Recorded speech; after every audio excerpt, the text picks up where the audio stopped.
Hello, and welcome to Read Scholars Live. I'm your host, Dr. Mary Fleming, and current president of Read Scholars. I am joined today by Dr. Jabbar Bennett, who is presently the vice president and chief diversity officer at Michigan State University. Welcome. Thank you for joining us. Thank you so much, Mary. Glad to be here. Really happy to be here. So, how are you? I am doing fine. I am doing as well as I can and as well as any of us can be right now during the pandemic. But I've chosen to do all the things I need to do to stay healthy, physically, mentally, psychologically, everything. So I'm doing pretty good. Good, good. And so I know you have taken a new job in the pandemic, but I don't want to go there just yet. Give the people something to look forward to. But Sure. I wanted to take a little bit and talk about your journey to get to this place. And part of that is your training in the biomedical sciences, right? So I will admit a lot of the podcasts can sometimes be clinically heavy. We talk a lot about the physician pathway, but that is not the only pathway into healthcare and especially into work around equity and inclusion. So tell us a little bit about your journey to biomedical sciences, and then we'll kind of go from there. Absolutely. And thank you for the question. So, I was a biology major and a Spanish minor in college and pursued a PhD, obtained a PhD at Meharry Medical College. And I see an image of part of that campus right behind you. So it's really heartening to see. But trained as a biomedical scientist at two historically Black college universities. And I went on to Harvard Medical School to do a postdoc. And I was doing basic stem cell research in the Department of Pathology. And at the time, when I was in a lab of around 25 or so people, I was the only African American in my lab. And I was also the only African American at that time within the entire department that I knew of. And we're talking about hundreds of people. And it was through my experience there, honestly, not being actively or intentionally marginalized, but me just knowing that I was the only one. And I wanted to make a difference to help expose other people to those types of training opportunities and to support them in being successful.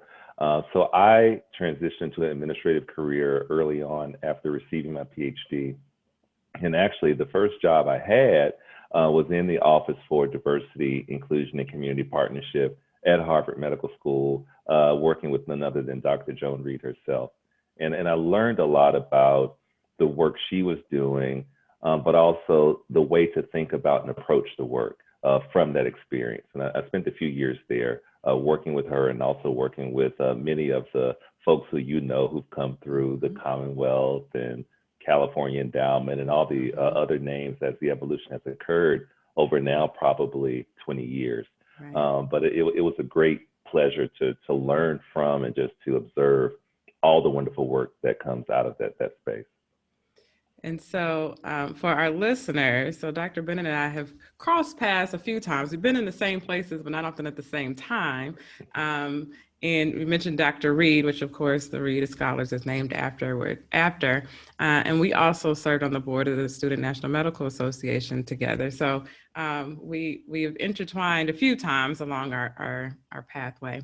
And so going back to biomedical sciences and thinking about your experience of being the only, so we talk a lot about that and underrepresented minorities in medicine and in science, and we talk about STEM, and we can kind of put a lot of things in that box, right?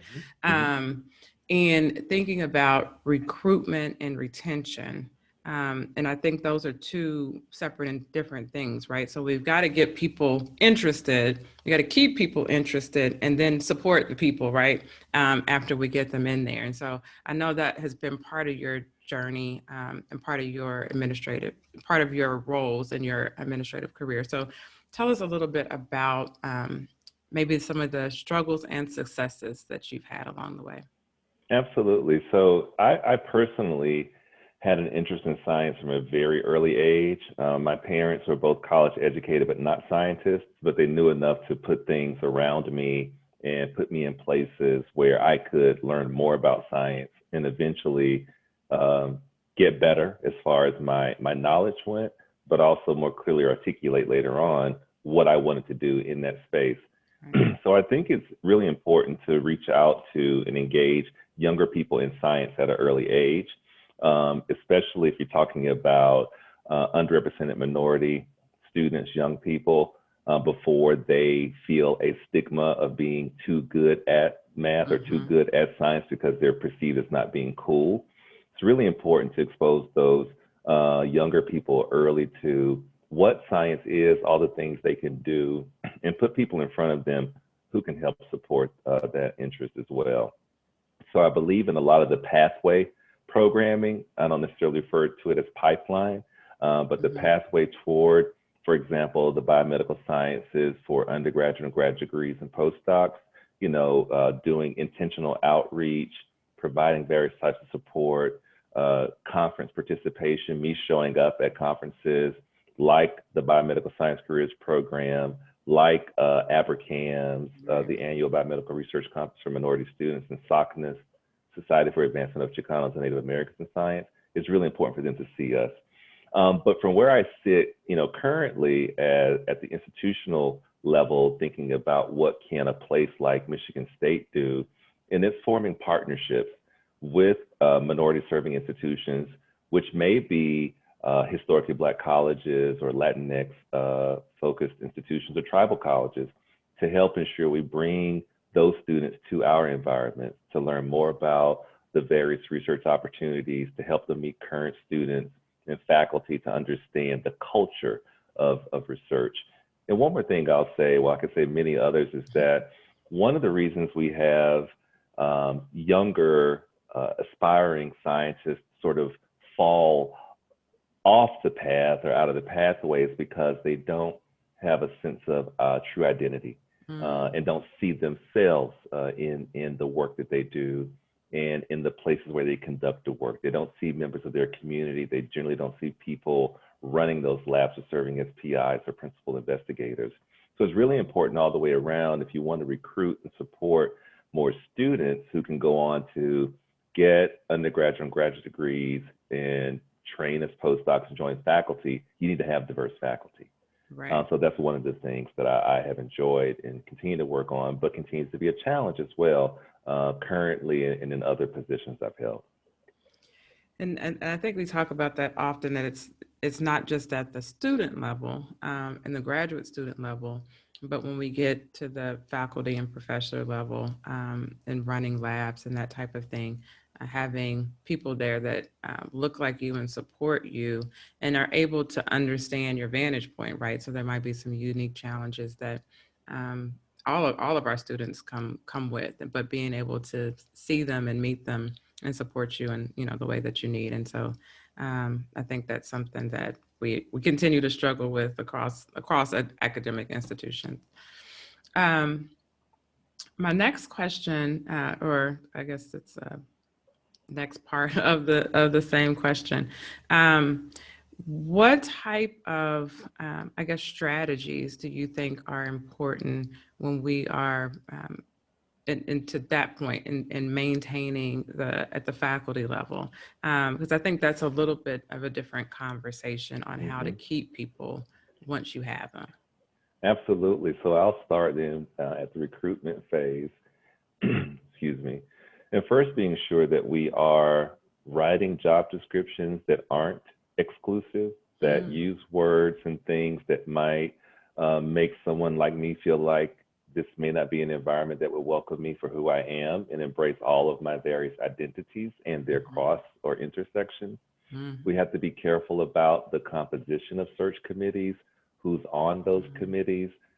Do they understand, meaning all committee members and especially the chair, the role that bias plays when it comes to considering candidates, when it comes to reviewing CVs and having conversations during deliberations? Are we calling out, for example, underrepresented minority applicants who may choose to go to historically Black colleges and universities because we're not familiar with their curricula right, or their faculty, or even PIs who graduate students train with who may have done postdocs and are looking for faculty positions? We have to check all those things. So a lot of the work that I have done and continue to do is around ensuring that we follow very inclusive search guidelines and practices throughout every stage of the search. The other thing we have to do, because the numbers nationally are not where they could be regarding, biomedical scientists who are working as full-time faculty, is be really creative about what we're offering to these individuals. And if you can't be as competitive in salary as other places, what can you do? What type of startup funds or bridge funding can you provide? What type of tailored, again, onboarding might you also make available? Can you talk with these prospective faculty members about the community of underrepresented minority biomedical scientists who may be at your institution, but maybe not in your home department? Folks you can talk to and learn about where to get your hair cut and hair done, what churches you may want to visit, and also what are some good restaurants and so forth to go to. Where should you put your kids in school where they will identify and embrace your kids for who they are and not look at them strange because they may be underrepresented in some way. So those are some of the things, but there's a whole list. Right. But you have to be thoughtful and remain vigilant for sure. And this could be a challenging question, but in thinking for, this year has been an explosion of conversation around equity and inclusion, around racism, and lots of organizations and institutions have created new offices around equity and inclusion that didn't exist before. And we're hoping they are sustainable, right? And they're just not a product of this past year. But this also is creating a space for these difficult and crucial conversations, right? So do you have any advice for people who are now in these positions that may not have been in an administrative role before, but are taking the opportunity to try to make a difference in different businesses that didn't typically talk about diversity, inclusion, and racism, and how do you navigate those difficult conversations? How do you bring them up in an environment that is not used to talking about them and be both sensitive, but also, push the conversation? Because it requires a different balance probably than everyday conversation. Absolutely. Great question. And it is a difficult or challenging one, but it's not one that's impossible to address. For any institution that decides they want to create an office for diversity, equity, inclusion, or hire staff, or even hire an executive leader who sits at the level of the dean or president, chancellor, provost, they have to understand that it's much more about allocating resources to hire a person, but it's also allocation of resources to support the work. Mm-hmm. And outside of financial resources and having staff who you can work with, there has to be clear understanding and consistent communication from leadership about why this work is important. You have to really set the person up to be successful. But in having conversations, and I think it's keenly important that you do that and that you have critical conversations and difficult dialogues, because that's the only way we're going to move forward.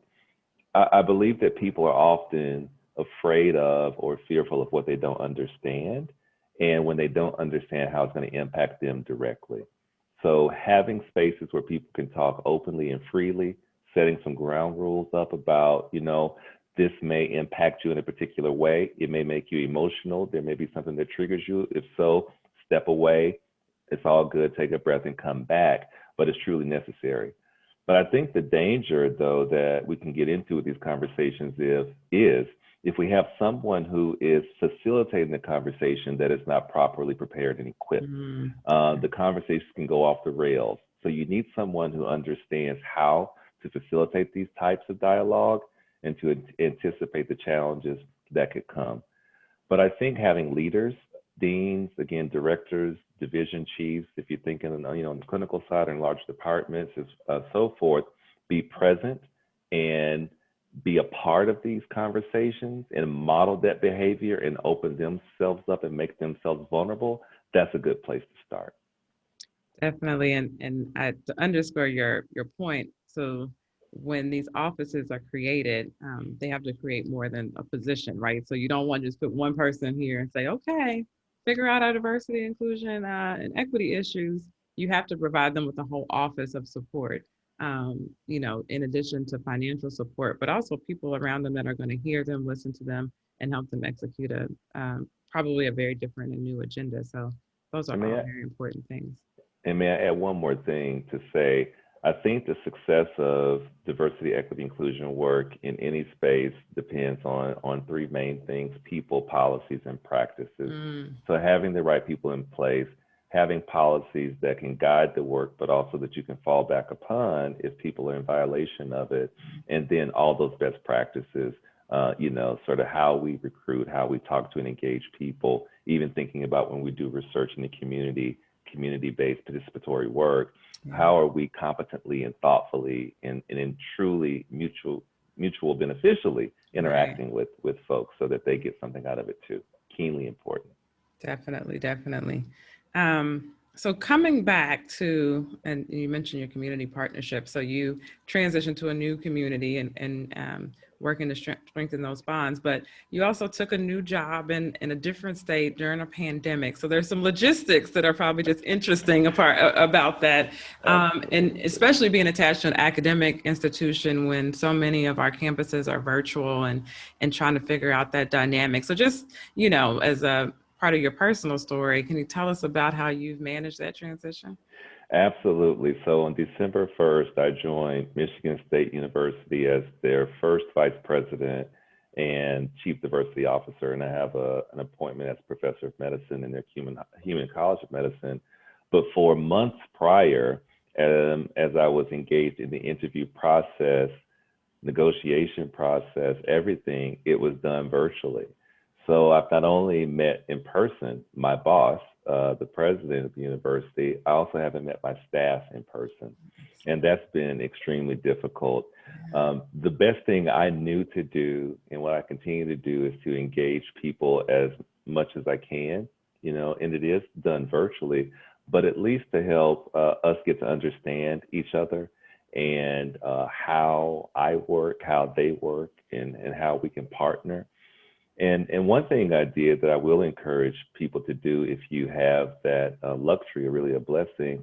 While I started officially on December 1st, I spent the month of November having individual and group meetings with my team, getting to know them, getting to understand what their thoughts were about the work, their aspirations for it, how we could interact together, from how we communicate, how often we meet, and so forth.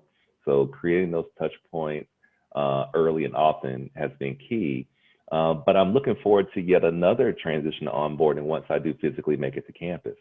I've yet to physically relocate to Michigan. I'm still in Illinois, where I have been rather, as I served previously as the Associate Provost and Chief Diversity Officer at Northwestern University.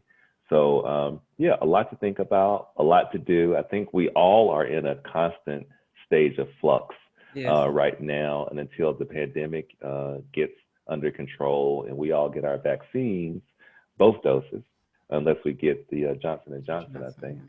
then it's going to remain a challenge. So, kind of thinking about that as we're drawing to a close, and we think a lot about the evolution of things that we learned over the past year in 2020, the ups and downs, the challenges, but also the opportunities for pivoting, right, for growth and creativity and innovation. What are your thoughts? What are you looking forward to as we go forward in this new year? Um, and either personally or professionally, and what do you think the biggest positives I would say that came out of 2020 were? Personally, one of the positive things that came out of the pandemic for me, and again, now we've been indoors and at home for nearly a year, I recognize what the situation was and what it has been around me, but I've decided to, in the midst of it, take care of myself, prioritize my health, stay focused. I started out in the summer doing 20-mile bike rides at least 1 or 2 days a week through some forest preserve trails that are not far from where I live, exercising more, cooking, eating better. So using the time and space I had in isolation, Yeah. really, to take care of myself. What I'm also hopeful though about when I think professionally for all of us is that for those of us like you who, maybe aren't doing clinical practice. I mean, you are in practice, but for those of us who aren't, how we are able to do our work and do it efficiently and effectively virtually. So there are new ways of doing and new ways of being and new ways of learning in this space. And some of that I think will carry over beyond the pandemic. And it could work out well for many employees. And it could also help organizations as they think about cost savings and streamlining various services. So that's one thing. It's shown lots of employers that you can have employees who are off-site all over the place, but who can be accountable for and productive, for their work during this time. Yeah, there's a long list of things I hope we keep. There's some things that we don't need to revisit, but there are definitely some things that we've learned that I hope we keep as we transition out of the pandemic, hopefully soon. So, but with that, I thank you so much for your time. I'm excited to hear about all the exciting things that you're going to do at Michigan State, and so I know you're looking forward to getting your feet on the ground and doing some positive things there. So I look forward to learning some more about that as we go forward. But I really appreciate your time and you sharing your journey with us today. Thank you, Dr. Fleming. I appreciate the invitation. It was wonderful chatting with you. Talk soon. Okay. Thank you for listening to Read Scholars Live. Please follow us on Facebook, Twitter, or Instagram, or subscribe to our YouTube channel.